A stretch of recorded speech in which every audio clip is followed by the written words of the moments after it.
तो दोस्तों आज हम पढ़ेंगे अपने जावास्क्रिप्ट के ट्यूटोरियल में इज़ इक्वल नोड मेथड के बारे में पढ़ेंगे। इज़ इक्वल नोड जो मेथड है इसका क्या काम है हमारे डूम के अंदर ये हम देखेंगे। इसको हम कंपैरिजन करने के लिए यूज़ करते हैं, यानी कि दो चीज़ों को आपस में अगर हम कंपैरिजन करना हो तो इज़ इक्वल नोड मेथड का यूज़ करते हैं। ये जो है ये हमें ट्रू और फॉल में आंसर रिटर्न करता है। फॉर एग्ज़ाम्पल हमारे पास अगर हम लिस्ट को कंपैरिजन करना चाहते हैं, हम किसी चीज़ को भी कंपैरिजन कर सकते हैं।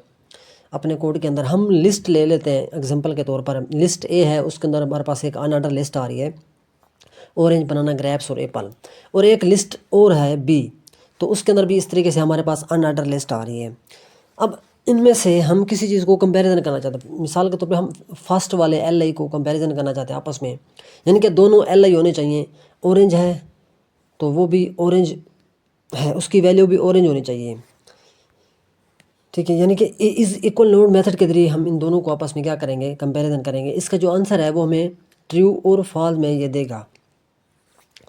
अब क्या है कि कंपैरिजन करने के कुछ असूल होते हैं, यानी कि हमारे पास सबसे पहले क्या आता है, यानी कि इनके आपस में हम तब ये हमें ट्रू और फॉल्स रिटर्न करता है। ये हमें ट्रू तब रिटर्न करता है जब इसके नोड्स टाइप जो वो सेम होने चाहिए, यानी कि एक लिस्ट एटम है तो दूसरा भी लिस्ट एटम होना चाहिए। अगर कंपैरिजन यानी कि पैराग्राफ के साथ है तो दोनों पैराग्राफ होने चाहिए, यानी कि अगर एक लिस्ट है तो दूसरा भी लिस्ट होना चाहिए, अगर पैराग्राफ है तो दूसरा भी पैराग्राफ होना चाहिए। इसके नोड्स टाइप जो वो सेम होना चाहिए।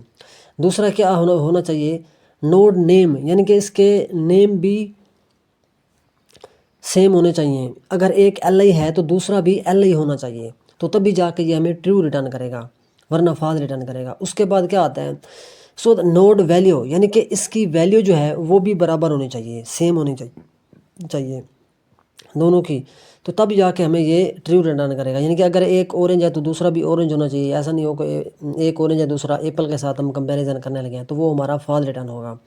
अगर एक मिसाल के तौर पे एल ए के अंदर बनाना है तो दूसरे के अंदर भी बनाना होना चाहिए, ठीक है। अब उसके बाद आता है same child nodes. Same child nodes जो है उसका क्या काम है, दोनों के चाइल्ड नोड भी बराबर होने चाहिए। यानी अगर हम लिस्ट के साथ कंपैरिजन कर रहे हैं, एक लिस्ट के अंदर कोई टैग आ रहा है मसलन पैराग्राफ, तो दूसरी लिस्ट के अंदर भी पैराग्राफ होना चाहिए, तब हमें ट्रू रिटर्न करेगा।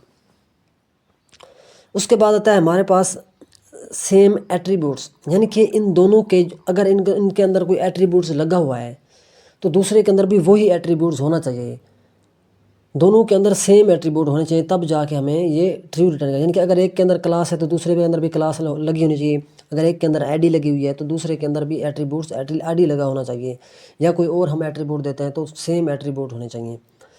अब उसके बाद आता है सेम एट्रीब्यूट वैल्यू। अब सेम एट्रीब्यूट जो वैल्यू है, यानी कि अगर एट्रीब्यूट्स लगा हुआ है तो उसके अंदर जो वैल्यू आ रही है वो वैल्यू भी सेम होनी चाहिए, दोनों की वैल्यू सेम होगी तब जाके हमें ये ट्रू रिटर्न करेगा। तो इसका हम प्रैक्टिकल करके देख लेते हैं। मैं क्या करता हूँ, ये हमारे पास एक मैंने फाइल ओपन की हुई है, इसके अंदर हमारे पास क्या आ रहा है, दो अनऑर्डर लिस्ट है। ये देखिए ये हमारे पास दो अनऑर्डर लिस्ट आ रही हैं, ये एक हेडिंग है, इसको मैं क्या कर देता हूँ, इसको हम यहाँ पे इस इक्वल नोड कर देते हैं, हैज़ एट्रीब्यूट हटा के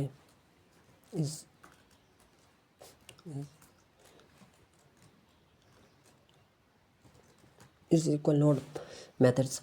अब उसके बाद हमारे पास एक HK2 के अंदर हमने एक डिव टैग लिया है, उसको आईडी दी हुई है XYZ।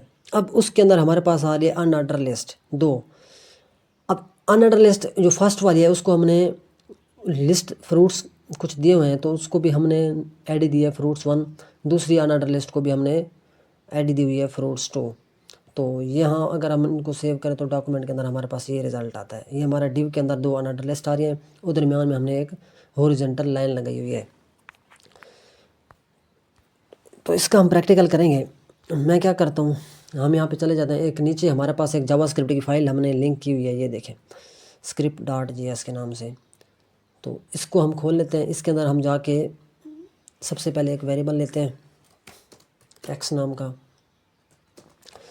अब हम आईडी को, हमारी फर्स्ट आईडी को टारगेट करते हैं पहले, यानी कि यूएल, इस आईडी को हम टारगेट करने वाले हैं। इसको ऑर्डर लिस्ट, अनऑर्डर लिस्ट जो आ रही है फर्स्ट वाली, उसको हम टारगेट करेंगे। मैं यहाँ पे क्या लिखूँगा, डॉक्यूमेंट 1, ये हमारे पास आईडी है। अब इसके साथ हम क्या करने वाले हैं, हमारे पास इसको हम टारगेट करने वाले हैं, यानी कि फर्स्ट एलिमेंट चाइल्ड को हम टारगेट करेंगे। इस लिस्ट के अंदर जो फर्स्ट वाला इसका चाइल्ड है, यानी कि जो एप्पल है, इसका फर्स्ट एलिमेंट कौन सा है, एप्पल, हम इसको टारगेट करने वाले हैं। यहाँ पे लिखेंगे मेथड, इसके साथ लगाएंगे first element child, first element child. तो इस तरीके से अगर हम इसको कॉपी करके एक और दूसरी अनअर्डर लिस्ट को भी हम टारगेट कर लेते हैं। मैं इसको कॉपी करता हूँ, यहाँ पे आके हम थोड़ा स्पेस देते हैं, पेस्ट कर देते हैं। एक को हमने टारगेट किया, दूसरे का नाम थोड़ा सा मैं चेंज कर लेता हूँ। एक्स है तो हम इसको रख देते हैं वही।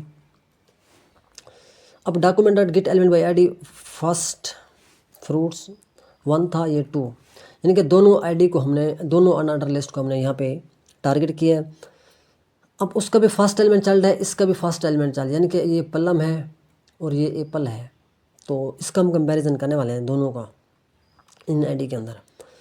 उसके बाद क्या करेंगे, अब इज इक्वल मेथड लगाएंगे। यहाँ पे एक और वेरिएबल लेते हैं, क्या लिखेंगे, x dot is equal node, इसके अंदर लिखेंगे वही को डाल देंगे। यानी कि ये एक्स के अंदर क्या है, फर्स्ट वाली अनअर्डर लिस्ट आ रही है, और वही के अंदर क्या आ रही है, सेकंड वाली अनअर्डर लिस्ट आ रही है। उनके जो फर्स्ट चाइल्ड है, फर्स्ट एलिमेंट चाइल्ड, उनको हम टारगेट कर रहे हैं। इस आईडी के अंदर जो फर्स्ट एलिमेंट चाइल्ड आ रहा है, इस आईडी के अंदर जो फर्स्ट एलिमेंट चाइल्ड है, उसको हम टारगेट करने वाले हैं। अब इज इक्वल टू नोड, यानी कि X is equal to node वही, ठीक है। इन दोनों को आपस में हम कंपैरिजन करने लगे हैं। तो इसका हम रिजल्ट कंसोल में देखेंगे। z को यहाँ पे प्रिंट करा देते हैं। मैं सेव करता हूँ, तो इंस्पेक्ट करते हैं, जाके देखते हैं कंसोल के अंदर। तो ये यहाँ पे हमें जवाब दे रहा है फॉल्स। ये फॉल्स क्यों जवाब दे रहा है, क्योंकि इन दोनों के वैल्यू सेम नहीं है और ये जो है ये पल्लम है, इसलिए ये क्या कर रहा है, ये जवाब हमें दे रहा है फॉल्स। हम क्या करते हैं, मैं आपको यहाँ पे चेंज करके दिखाता हूँ। अगर हम पल्लम को हटा के एप्पल लिख दें, यानी कि वो भी एप्पल है, अगर इसको भी मैं कर दूं एप्पल, अब ये सेम हो जाएगा। अब मैं इसको सेव करूं तो ये देखें जवाब यहाँ पे ट्रू आ रहा है, ठीक है। मैं क्या करता हूँ, इसको दोबारा वैसे लिख देता हूँ जैसे पहले लिखा हुआ था, सेव करता हूँ। अब फॉल्स आ रहा है। अब हम अगर जहाँ पे अगर एप्पल हमारा आ रहा है, मिसाल के तौर पर मैं के भी हटा देता हूँ, मैं लिख देता हूँ यहाँ पे एप्पल। अब सेकंड एल के अंदर एप्पल आ रहा है, एक एप्पल हमारा आ रहा है फर्स्ट एल के अंदर, यानी कि इस आईडी के अंदर फर्स्ट, इसका जो चाइल्ड है फर्स्ट है एप्पल। यहाँ पे इस आईडी के अंदर जो इसका चाइल्ड है वो एप्पल नाम का जो चाइल्ड है वो सेकंड एल के आ रहा है। तो इन दोनों का आपस में कैसे कंपैरिजन करेंगे, तो ये हम देखेंगे। मैं यहाँ पे लिखूँगा इसके अंदर जाके, यानी कि एक है हमारा फर्स्ट एलिमेंट चाइल्ड, दूसरा है चिल्ड्रन।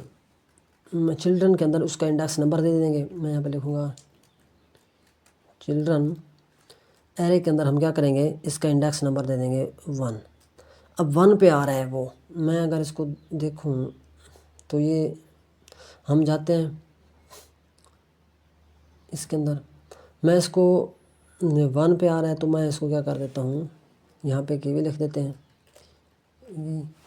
मैं एप्पल यानी कि नंबर 2 पे डाल देता हूँ उसको, एप्पल को। अब यहाँ से हम उठाएंगे इसको, ठीक है। मैं यहाँ पे अगर 1 लिखता हूँ तो अभी ये फॉल्स हमें जवाब देगा, ठीक है, फॉल्स आ रहा है।